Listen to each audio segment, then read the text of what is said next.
욥기 23장 8절 보겠습니다. 욥기 23장 8절부터 12절까지 받들어 읽겠습니다.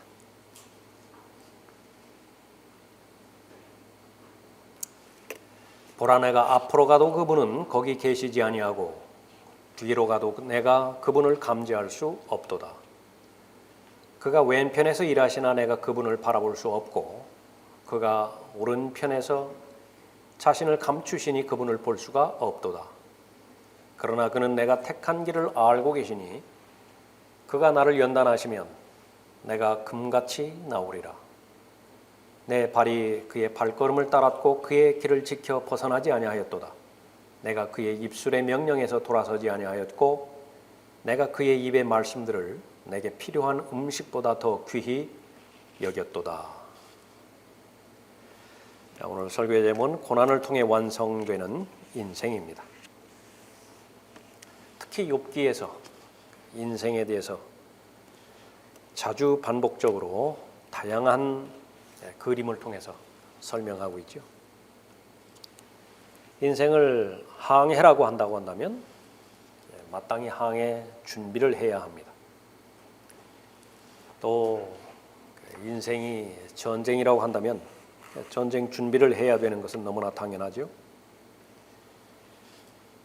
욥기 14장 1절에서 또 5장 7절에서 인생은 고난과 분리되어서 생각할 수 없다고 말씀하십니다. 여자에게서 태어나는 모든 사람들,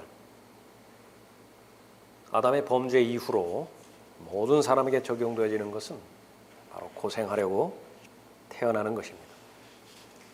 하나님의 사람과 관련된 고생을 고난이라고 부르죠. 이 고난에 대해서 욥기를 통해서 대표적으로 욥기이지만은요, 성경 전반에 걸쳐서 기록하고 있는 것은 두말할 것도 없습니다. 배우라는 것이에요. 그냥 자연스럽게 터득되어지는 진리가 아니라 성경 말씀을 통해서 잘 배우고 적용하고 또 마음은 물론이고 삶 가운데서 잘 적용해야 되는 것이죠. 인생 학교에 있어서 고난, 그것은 선택 과목이 아닙니다. 이것은 필수 과목이에요. 반드시 졸업해야 되겠죠. 졸업하지 못하고 중도에서 탈락하는 무수히 많은 사람도 있는가 하면 심지어는 이 고난이라고 하는 과목이 필수 과목이 아니라 선택 과목으로 잘못 알고 있는 사람도 있어요. 도망다니기 바쁘고요. 자기 자신만의 방법으로 고난을 극복하려고 하는 것입니다. 인생을 진정으로 이해할 수 있는 그때는 언제인가? 바로 이 시련과 고난 역경, 그것이 나를 위대하게 만들기 위한 훈련이라고 하는 사실을 이해할 때입니다. 그때가 되어서 비로소 인생을 이해할 수 있는 것입니다. 인생에서 가장 큰 고난 무엇일까요? 그것은 바로 고난을 통해서 아무것도 배울 수 없는 그 상태라 그렇게 볼 수 있습니다. 고난, 그것은 인생에 있어서 바로 필수적인 요인입니다. 고난을 잘 배워야 되겠죠. 다른 어떤 것을 통해서도 주지 못하는 유익과 특권을 이 고난을 잘 배움으로 인해서 주시는 것입니다. 제일 첫 번째로 고난을 잘 배우기 위해서는 먼저 배워야 될 것은 고난은 인생의 보편적인 현상이라고 하는 사실을 잊지 말아야 됩니다. 그러니까 나에게만 오는 것이 아니에요. 이것은 이 세상에 아담의 씨를 가지고 들어왔다고 한다면 육신의 죄들의 몸을 벗어버리는 그 순간까지 고난의 연속입니다. 일단 배가 항해를 시작했다고 한다면 목적지에 도착할 때까지 파도는 현실적이고 파도가 없기를 바라는 것은 그것은 망상이죠. 고난은 그런 것이에요. 8절 보십시오. 보라, 내가 앞으로 가도 그분은 거기 계시지 아니하고 뒤로 가도 내가 그분을 감지할 수 없도다. 가장 큰 고난의 상태를 말씀하는 것입니다. 그분만 만나면은 모든 어려움이 다 해결될 수 있을 텐데 그분을 만날 수가 없어요. 어디를 가든지. 9절에 그가 왼편에서 일하시나, 이건 객관적인 사실이죠. 내가 그분을 바라볼 수 없고 그가 오른편에서 자신을 감추시니 그분을 볼 수가 없도다. 의도적으로 감추실 때도 있고요. 또 내 자신이 하나님을 보지 못할 때도 있는 것입니다. 모든 사람들은 자라온 배경, 또 삶의 환경, 추구하는 삶의 목표, 인생 철학, 자녀 교육 방법 다 다르죠. 그럼에도 불구하고 공통적인 것이 있습니다. 아픔을 안다는 거예요. 아픔이 무언지를 알아요. 또 상처를 계속해서 안고 살아간다라고 하는 사실입니다. 동쪽에 사는 사람이나 서쪽에 사는 사람이나 상위 소득 5%에 해당되는 사람이나 그 반대 5%에 해당되는 사람이나 모두가 다 공통적이에요. 비켜갈 수 없는 것입니다. 여인에게서 난 사람, 여자에게서 난 사람, 눈물이 그칠 날이 없죠. 아픔과 좌절, 고통, 시련의 연속입니다. 산을 넘었는가 싶었는데 또 산이에요. 이 지상의 삶이 그렇게 특징 지어줄 수 있는 것입니다. 가장 어려운 때, 주님과의 동행의 확신이 없어질 때죠.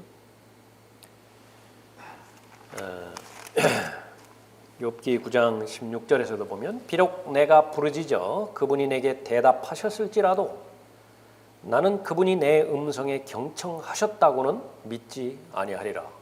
세상에 이런 때가 어디 있어요? 그런데 그렇다고요.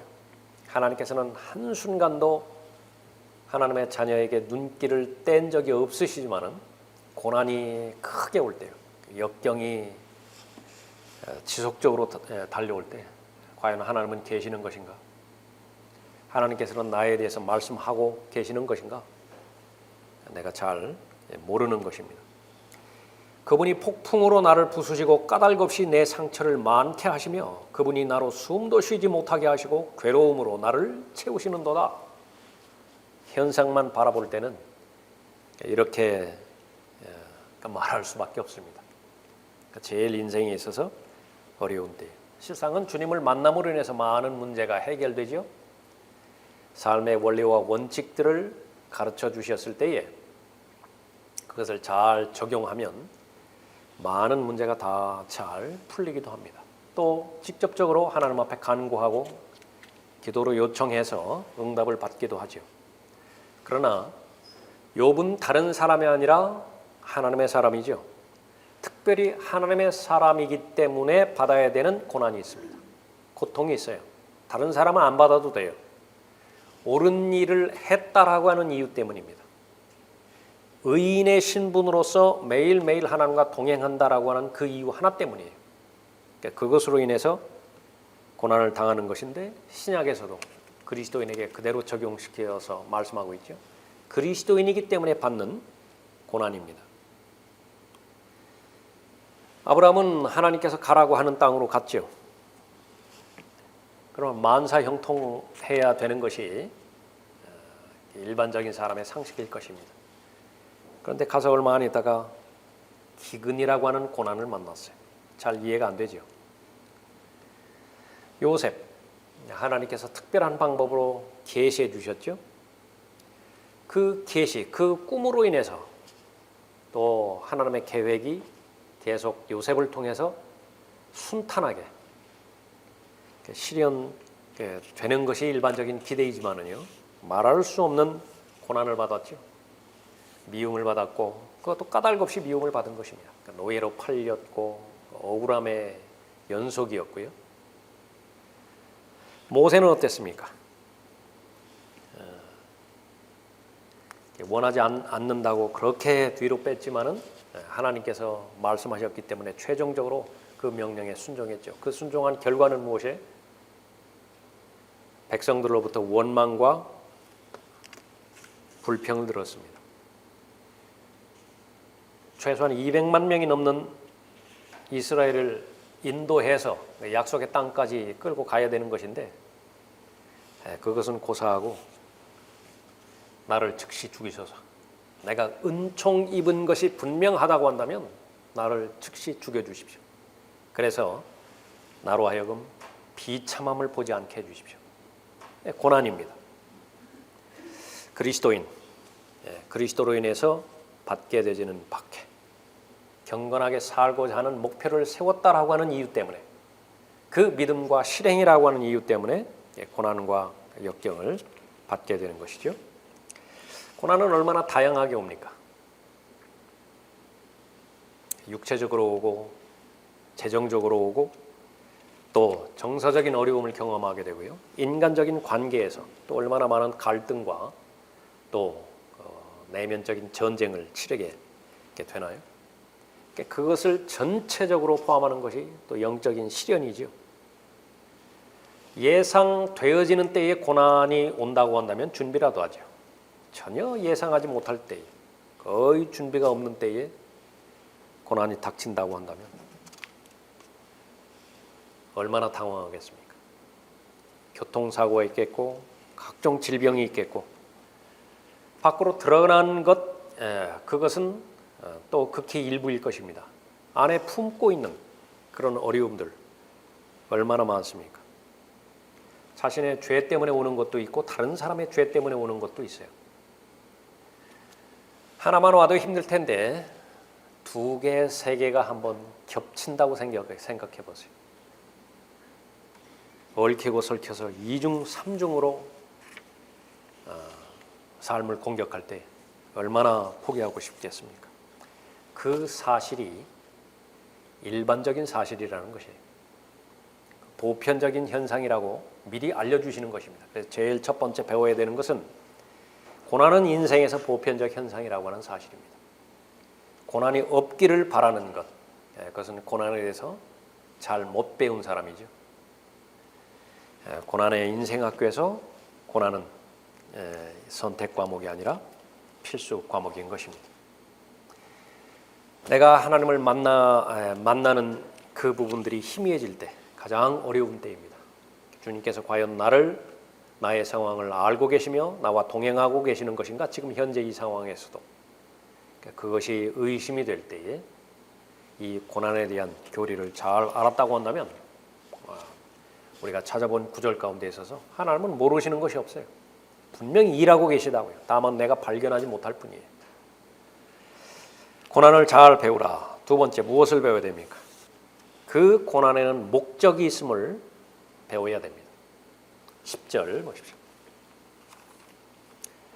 그러나 그는 내가 택한 길을 알고 계시니 그가 나를 연단하시면 내가 금같이 나오리라.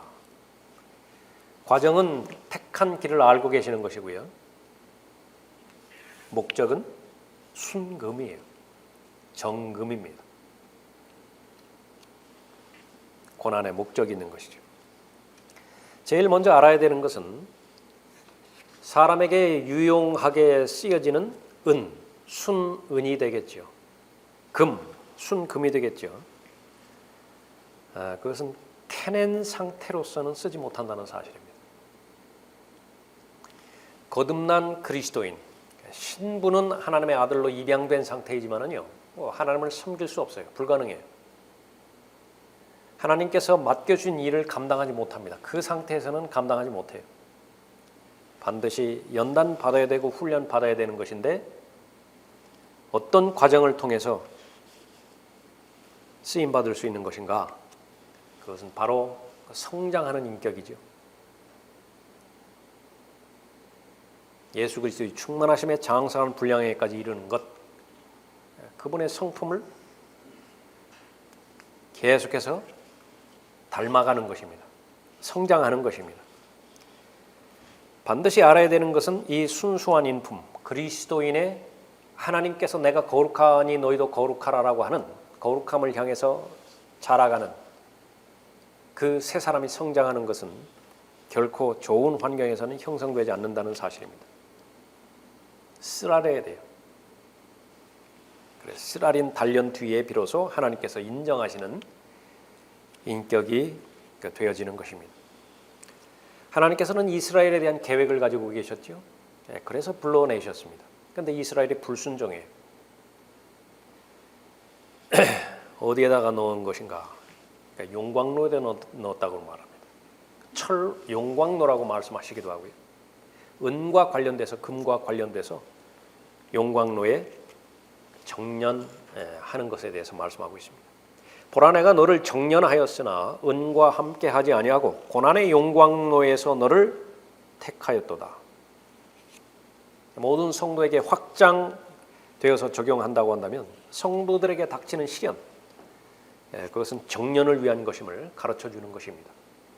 고생을 위한 고생이 아니에요. 고난을 위한 고난이 아니에요. 반드시 거기에는 목적이 있는 것인데 불순물 제거하는 것입니다. 순수한 은으로 순수한 금으로 만들고자 하는 것이죠. 예레미야 9장 7절에서도 그러므로 만군의 주가 이같이 말하노라. 보라, 내가 그들을 녹여서 연단하리라. 내가 내 백성의 딸을 어찌하리요. 바빌론의 포로로 끌려간 그 과정도 용광로에서 정련되는 과정이었습니다. 이집트에서 노예 생활할 때도 역시 마찬가지였죠. 그 용광로에서 정련되는 과정이었습니다. 고난하는 때, 고난의 때는 바로 시험하는 때이죠.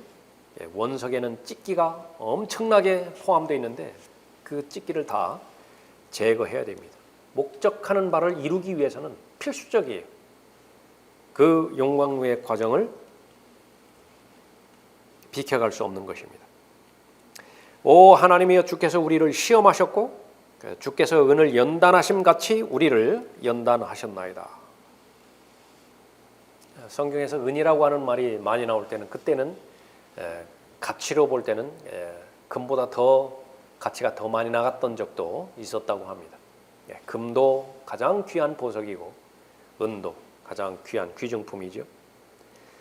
그것을 바로 성도에게 비유를 했습니다. 은을 연단하심 같이 우리를 연단하셨나이다. 은을 연단하심 같이 성도들을 연단하셨다 언급하고 있습니다. 본문 말씀이죠. 그가 나를 연단하시면 내가 금같이 나오리라. 은을 정련하기 위해서는 도가니가 필요합니다. 금을 연단하기 위해서는 용광로가 필요해요. 사람을 연단하기 위해서는 무엇이 필요할까요? 하나님이 필요합니다. 도가니는 은을, 용광로는 금을 연단하거니와 주께서는 사람의 마음을 연단하시느니라. 사람의 관점은 여러분의 마음이에요. 여러분의 마음이 정련되기를 바라는 것입니다. 방법은 뭐예요? 그리스도인의 마음을 정련시키고 연단시키는 방법은요, 진통제도 듣지 않는 통증이 필요하다. 하나님께서는 그런 통증을 사람에게 주는 것입니다. 감당할 수 없는 슬픔과 외로움, 사별, 나에게 소망이 무엇인가? 유일하게 소망 하나가 남아있는데 죽을 수 있는 소망, 그 외에는 소망이 없는 거예요. 그런 막다른 골목으로까지 몰고 가시는 것입니다. 주님께서 사람의 마음을 연단하시는 도구예요. 지독한 가난, 그런 것들로 인해서 연단하시는 것이죠. 그래야만 목적을 이룰 수 있습니다. 나보다 더 나를 잘 아시는 분이시기 때문에 나는 그러한 고통이 없어도 하나님과 동행할 수 있습니다. 하나님께서 아니라면 아닌 거예요. 필요하다면 하나님께서 주시는 것이죠. 목적을 이루는 과정이 결코 순탄하게 자연스럽게 이루어지지 않는다는 사실을 우리가 배워야 됩니다.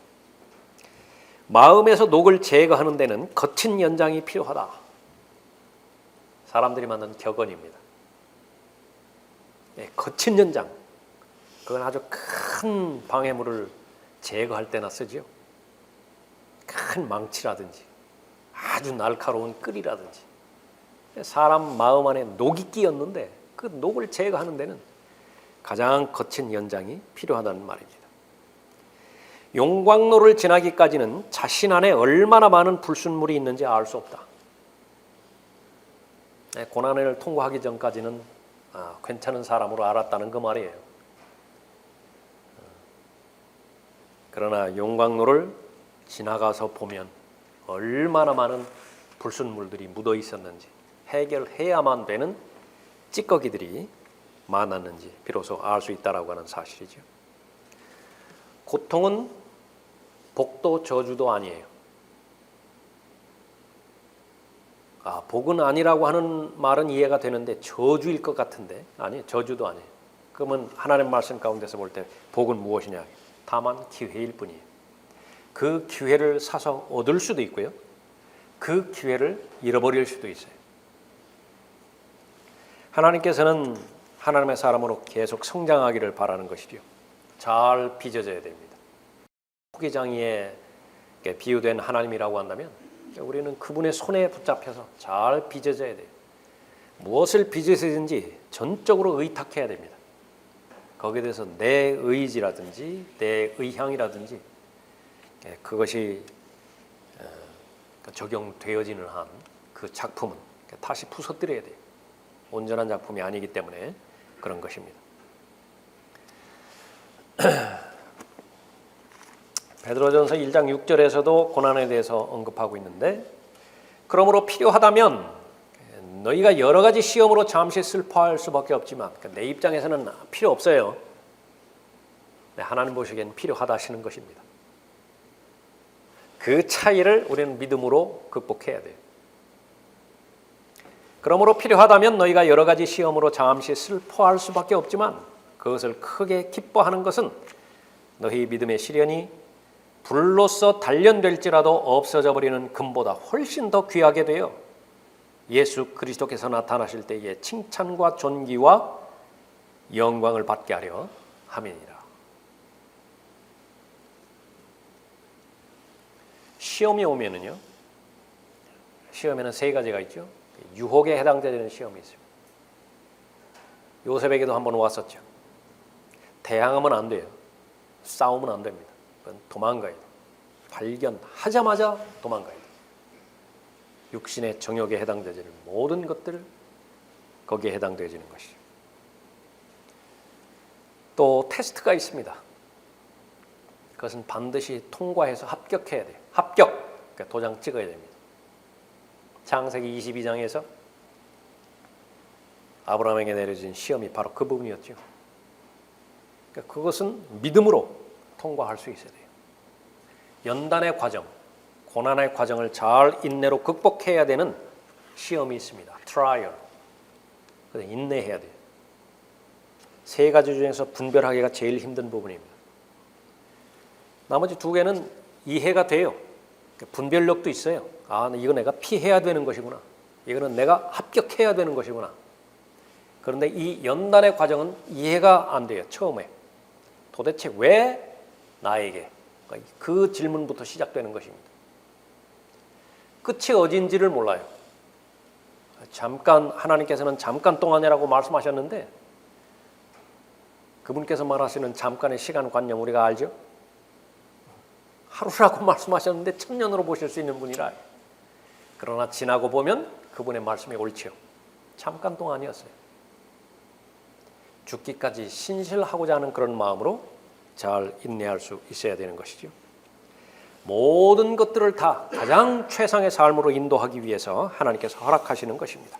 우리의 고백이에요. 욥이 고백했던 것처럼 욥기 13장 15절에서 욥이 고백합니다. 그분이 나를 죽이실지라도 나는 그분을 신뢰하리라. 사드락과 메삭과 아벳느고 뿐만 아니라 모든 믿음의 사람들의 고백이지요. 죽이실 수 있어요. 에스더의 고백이기도 합니다. 그렇다 하더라도 나는 그분을 신뢰하리라. 사랑하는 자들아, 너희를 연단시키려는 불같은 시련에 관하여 너희에게 어떤 이상한 일이 일어나는 것처럼 이상하게 여기지 말고. 누가 이상하게 여기는 거예요? 고난을 배우지 못한 사람이에요. 그럼 이상하게 여긴다. 번영신학이라든지 뭐 삼중복음이라든지 오중복음이라든지 그 사람들은 이상한 거예요. 하나님께서 주시는 복에 대해서 오해했기 때문에 그런 것이죠. 도리어 너희가 그리스도의 고난에 참여하는 자들이 되는 것이니 즐거워하라. 믿음의 힘으로서만 누릴 수 있는 즐거움이죠. 이는 그의 영광이 나타나실 때에 너희도 큰 기쁨으로 즐거워하게 하려 함이니라.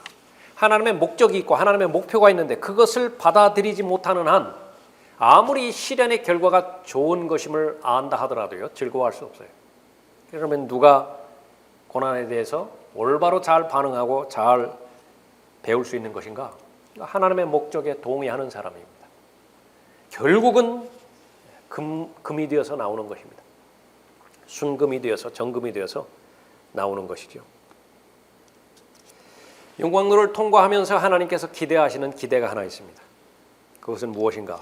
진실성을 입증하기를 바라요. 용광로를 통과하기 전에도 얼마나 신실하게 하나님 섬겼습니까? 얼마나 하나님 찬양하고 하나님을 영화롭게 해드렸습니까? 기도에 응답했을 때, 구원해 주셨을 때 한 사람도 예 없이 민족 전체가 되어서 하나님을 찬양했죠. 표현할 수 있는 모든 방법을 다해서 다 하나님을 감사하고 하나님께 찬양했습니다. 그러나 며칠 되지 않아서 이제는 용광로라고 하기에도 그렇게 유치한 먹을 물 며칠 주지 않았더니 급변하게 변해가지고 하나님을 원망하고 또 하나님을 대적했지요. 그 진실성이 보여지지 않는 것이에요. 그 진실성이 보여질 때까지 하나님께서는 계속 훈련시켜야 됩니다. 연단시켜야 되는 것이죠. 이 두 가지 교리에 대해서는요, 내게 닥치지 않았을 때는 다 이해할 수 있습니다. 그것이 무엇이냐면 하나는 용서에 관한 영역이고요, 또 하나는 고난에 관한 영역이에요. 내가 제3자의 입장에서는 별로 어렵지 않아요. 그러나 그것이 정작 나에게 적용되었을 때는요, 자기 부인하지 않으면 불가능한 것입니다. 도대체 나에게 왜 이런 일이 일어나는 것일까? 하나님께서 대답이라도 해 주셨다고 한다면 그나마 남은 과정을 인내할 텐데 대답도 없으세요. 가르쳐 주시지 않으세요. 도대체 무슨 이유 때문에 이런 일들이 일어나는 것인지. 그러나 결과를 알고 있는 그리스도인의 입장에서 보면 그 이유는 별로 중요하지 않아요. 내게 일어나는 모든 것들은 하나님께서 허락하셨을 경우에만 일어나는 것입니다. 심지어 마귀가 직접적으로 나를 공격했다 하더라도 하나님께서 허용하신 거예요. 가라고, 공격하라고. 거기에는 반드시 목적이 있는 것이죠. 이겨내야 되는 것입니다.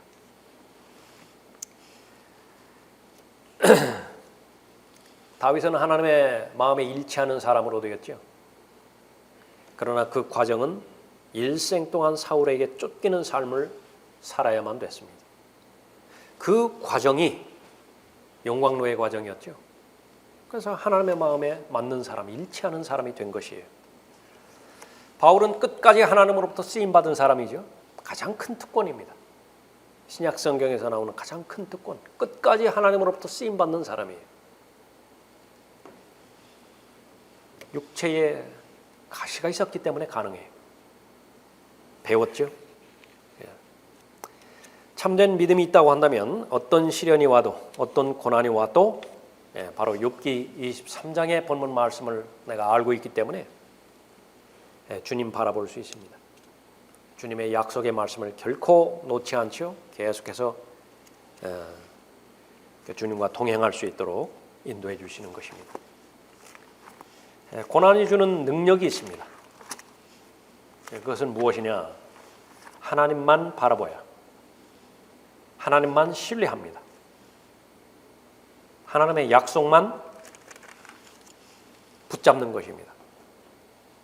진실로 내 혼이 하나님을 기다리니 나의 구원이 그에게서 오는도다. 오직 주만이 나의 반석이시요. 그 전에는요 2개, 3개 됐어요. 발 디딜 만한 그 부분이 2개나 3개 정도 됐어요.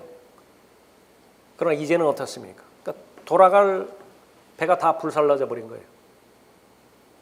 그러니까 바라보는 것은 이제 위만 바라볼 수 있도록 있는 상태가 됐는데 그것은 축복 가운데 축복으로 고백하는 것입니다. 오직 주만이 나의 반석이시요 나의 구원이시며 나의 요새시니 내가 크게 요동치 아니하리라. 내 혼아 너는 하나님만 기다리라. 나의 기대가 그로부터 오는도다. 오직 그만이 나의 반석이시며 나의 구원이시라. 그는 나의 요새시니 내가 요동치 아니하리라. 고린도후서 1장에서도 똑같은 맥락에서 말씀하십니다.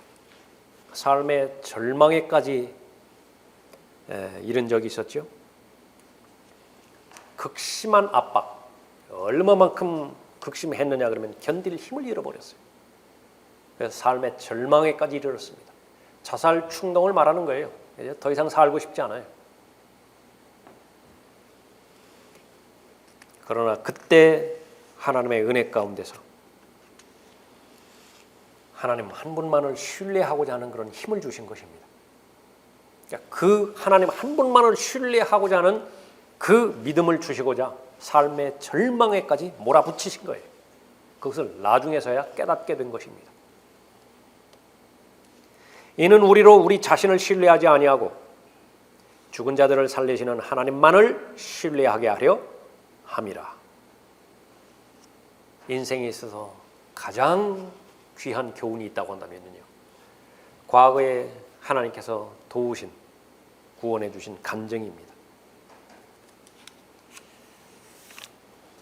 그분께서 우리를 그처럼 극심한 사망에서 구해내셨으며 사자의 입에서도 구출해 주셨죠. 또 구해내고 계시니 단절되지 않아요. 계속 연속선상에 하나님의 은혜는 계속 작동하고 있습니다. 앞으로는 어떻게 될 것이에요? 경험적으로 알죠. 그분께서 여전히 우리를 구해내 주실 것이라는 소망을 그분 안에 가지고 있노라. 고린도후서 1장 8절 이후의 말씀입니다. 이것을 도대체 어떤 과정을 통해서 배울 수 있는 것이냐? 이것만 배우면 무엇이 무섭겠어요? 무엇이 두렵겠어요? 어떤 요인이 내 믿음을 요동시켜 버리겠습니까? 고난과 역경을 통해서만 가능하겠죠. 모든 것이 엉망이 되고 이제는 끝장났다고 생각이 될 때가 있습니다. 너무 아파서 이제는 죽나 보다 그런 생각이 들 때도 있어요. 그러나 그렇게 될 수도 있습니다. 그러나 그 순간에 하나님 한 분만을 신뢰하는 것이, 그 믿음보다 더 귀한 것은 하나님 보시기에 없는 것입니다. 고난의 결과 하나님을 의지하는 법을 배우게 되죠. 하나님께 부르짖는 것을 배우게 됩니다. 기도하는 법을 배우게 돼요. 평상시에 기도하는 그 과정을 통해서도 기도하는 법을 배우지만요, 극심한 삶의 압박에 들어가게 됐을 때 그때 하나님 앞에 부르짖는 간구하는 기도를 배우게 되는 것입니다. 많은 부분들을 배웠죠. 그러면 그 사람의 역량이 커집니다. 영향력이 확대가 돼요. 그래서 이제 나 중심적으로 생각하던 것이 이제 옆 사람이 보이기 시작한 거예요. 다른 사람을 돕는 법을 배울 수 있게 되는 것입니다. 그 전까지는 다른 사람을 어떻게 도와야 되는지 잘 모르는 것입니다. 고린도후서 1장 4절에 보면 위로의 하나님이라고 말씀하셨죠. 위로의 성령이라고 말씀하셨죠. 하나님께서는 어떻게 나를 위로해 주시는 것인가요? 많은 경우에 위로의 사람을 보내줘요. 그 사람은 어떤 사람입니까? 내가 지금 통과하고 있는 고난의 터널을 이미 통과한 사람이에요. 그 사람을 옆에 붙여주는 거예요. 하나님의 위로의 방법인 것입니다. 아이를 잃은 장례식을 치르는 목사의 심정을 한번 생각해 보십시오. 목사가 위로해 주는 것은 하나님의 말씀으로 인해서 위로해 주지요. 그것이 첫 번째예요. 그러나 다 위로받지 못합니다. 두 번째 보내주시는 것은 나이 든 자매를 보내주신 거예요. 똑같은 경험이 있는 자매예요. 자녀를 잃었어요. 나도 당신의 처지를 안다고. 그 말 한마디면 족한 것입니다. 하나님의 위로의 방법인 것이죠.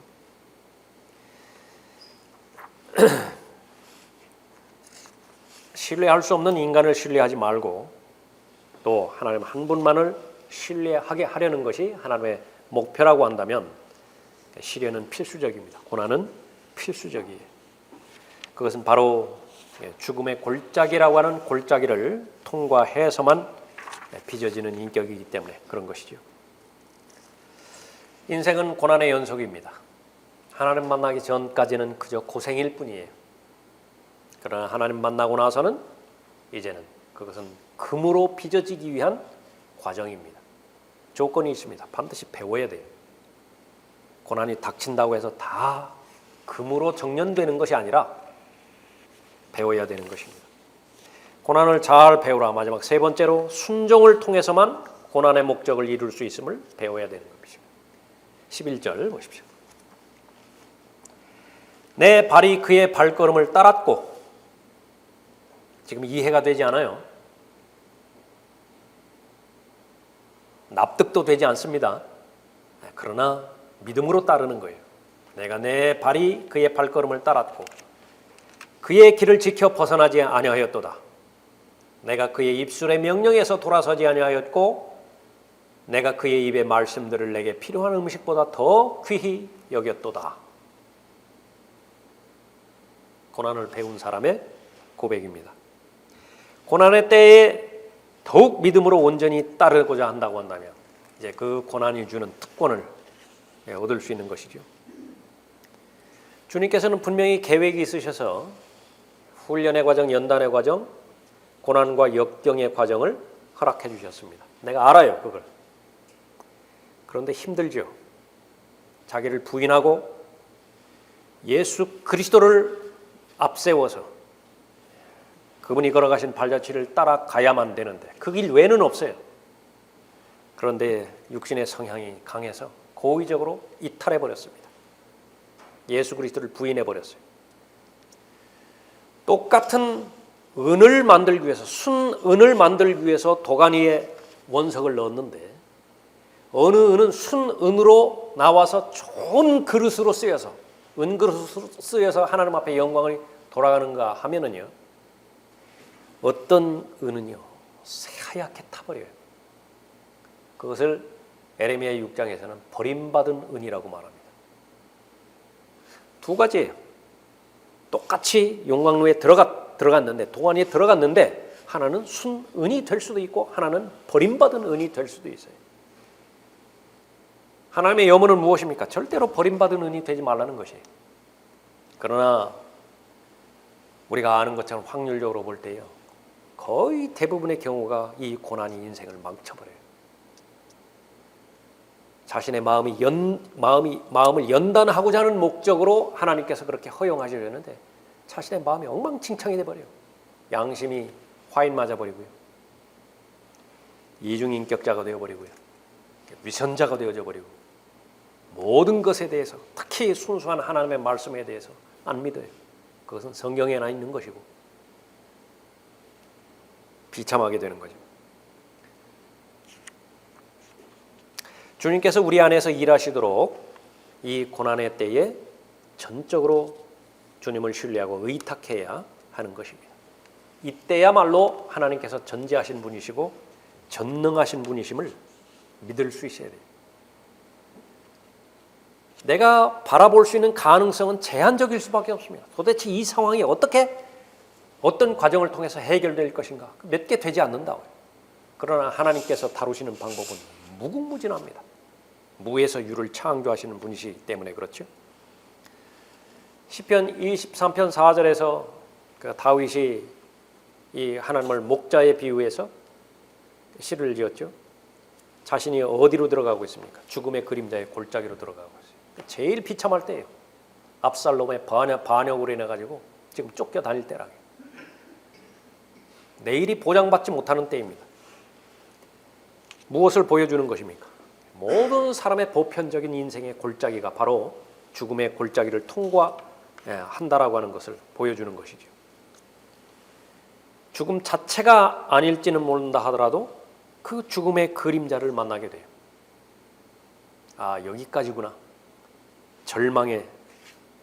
절망을 그렇게 느낄 때가 오는 것이죠. 그때에 더욱더 이제 마지막 순종만 하면 됩니다. 그러면 하나님께서 가장 선하게 인도해 주시는 것이죠.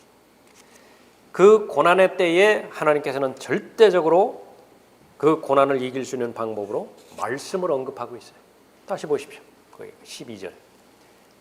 내가 그의 입술의 명령에서 돌아서지 아니하였고 내가 그의 입의 말씀들을 내게 필요한 음식보다 더 귀히 여겼도다.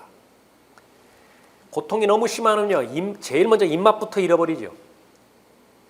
안 먹으면 안 돼요. 하나님 말씀도 마찬가지입니다. 이때 더 큰 믿음이 필요해요.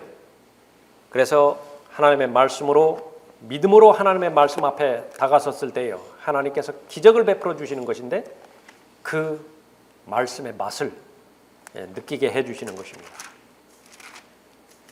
그 맛은 무엇입니까? 즐거움이에요. 그 맛은 무엇입니까? 사랑이에요. 두 가지예요. 사람을 살게 하는 것은요, 말씀이 즐거움을 주는 능력을 주는 것이고요, 말씀을 사랑하고자 사랑하는 그 능력을 주시는 것입니다. 그 두 가지면은요, 이제 그 사람은 사는 것이에요.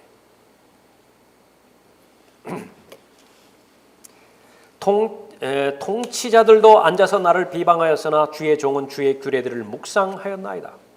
주의 증거들은 또한 나의 기쁨이고 나의 상담자들이니이다. 시편 119편 23절 말씀입니다. 나로 하여금 주의 계명들의 길로 가게 하소서. 본문 말씀과 똑같죠? 지금 가고 싶지 않다고요. 그러나 기도하는 것입니다. 내가 타협하지 않고 오른편이나 왼편으로 치우치고 싶은데 저를 붙잡아 주셔서 주의 길로 가게 해 주십시오. 나로 하여금 주의 계명들의 길로 가게 하소서. 내가 그것들을 즐거워하나이다. 주의 종에게 하신 말씀을 기억하소서. 주께서는 나로 그 말씀 위에서 소망을 갖게 하셨나이다. 이 말씀은 나의 고난 중에 나의 위로가 되었으니, 여러분 모두의 경험이에요. 삶의 절망에까지 이르렀을 때 과연 무엇이 여러분에게 위로가 되었어요? 사람도 위로해 줄 수 있고 또 자녀들도 나를 위로해 줄 수 있고 사실이에요. 그러나 한계가 있죠. 그 가운데서 나의 위로가 되었으니 고백하는 것은 바로 말씀이에요. 이 말씀은 나의 고난 중에 나의 위로가 되었으니 이는 주의 말씀이 나를 소생시키셨음이니이다. 죽고 싶은 그 심정이 있음에도 불구하고 하나님 말씀 보았더니요, 살 의욕이 생기는 것입니다. 왜 그렇습니까? 하나님은 나를 실망시키지 않는 분이세요. 지금 내가 일어난 모든 여건과 상황, 이것은 하나님께서 허락하셨기 때문에 일어났다는 사실을 다시 한번 확인해 주는 것이죠. 살아갈 힘을 얻게 하는 것입니다. 오, 내가 얼마나 주의 법을 사랑하는지요. 이제 한 단계 더 건너뛰는 거예요. 즐거움에서 한 단계 더 건너뛰는 것입니다. 오, 내가 얼마나 주의 법을 사랑하는지요. 그것이 종일 나의 묵상이 되나이다. 그러므로 내가 주의 계명들을 금보다 정금보다 더 사랑하나이다. 여기까지 고백을 인도해오는 것입니다. 내가 바라는 것은 아주 금이 최종 목적이었던 것 같은데 한 단계 더 건너뛰는 거예요. 정금보다 더 내가 사랑하는 대상이 있는 것인데 그것은 바로 하나님의 말씀입니다. 하나님의 말씀은 곧 하나님 자신이시죠. 내 혼이 주의 증거들을 지켰으며 내가 그것들을 심히 사랑하나이다. 고난이 줄 수 있는 특권이죠. 하나님의 말씀을 사랑하는데 하나님께서는 이러한 방법들을 사용하셔서 하나님의 말씀을 잘 사랑할 수 있도록 인도해 주는 것입니다. 고난이 찾아올 때 우리는 이상히 여기지 말아야 됩니다. 배웠다고 한다면 고난이 찾아올 때 나만 겪는 고난이다 오해해서는 안 돼. 모든 형제들이라고 한다면 다 겪는 것입니다. 고난이 찾아올 때 그것은 잠깐뿐이라고 하나님께서 말씀하셨는데 하나님을 믿을 수 있어야 돼요. 하나님께서 잠깐뿐이라고 했다면 그것은 잠깐뿐이에요. 그 모든 부분들을 알았다고 한다면요, 소극적인 부분에서 방어만 하지 말고 이제 적극적으로 취하는 단계가 필요합니다. 기쁨으로 여기라.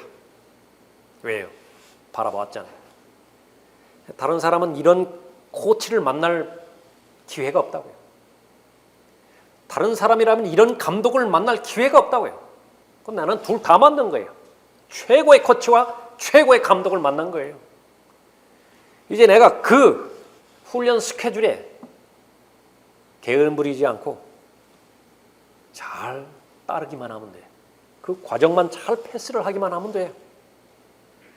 나는 인류가 되는 것입니다. 왜 기쁘지 않겠습니까? 왜 특권으로 여기지 않겠어요? 어려운 일이 일어날 때 그것이 육체적인 일이든 재정적인 일이든 사람들과의 관계의 일이든 가정의 일이든 교회에서의 일이든 그리스도인이 취해야 될 자세는 더욱 주님께 밀착하는 것입니다.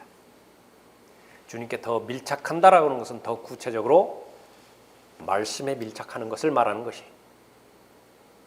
지금까지 알아왔던 하나님의 말씀 그것을 이제 비로소 적용시킬 때이죠.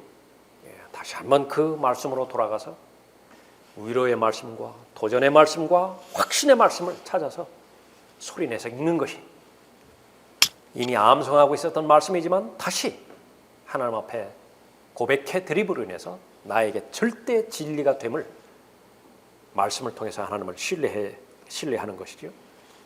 기대하는 것입니다. 개인적으로 내 믿음을 향상시켜 주실 것이고요. 그리스도의 충만하심의 장성을 분량에까지 성장시켜 주시는 것 그건 너무나 분명하다. 거기서 그치는 것이 아니라 이제 믿음의 지경을 넓혀 주실 거예요. 나만 바라본 믿음이 일어났다고 한다면 이제 다른 사람 바라보게 시야를 넓혀 주시는 것입니다. 그 터널을 통과한 사람만이 위로해 줄 수 있는 위로가 있어요. 그 터널을 통과한 사람만이 도전해 줄 수 있는 도전이 있어요. 그러면 먹히는 거예요. 그것이 바로 진정성입니다. 하나님께서는 그러한 사람을 언급하고 있죠. 지금까지 여러분이 경험해 왔던 그런 고난, 지금 겪고 있는 그런 고난 어떻게 통과할 것인가 본문 말씀을 통해서 하나님의 의도대로 잘 적용시키시고요.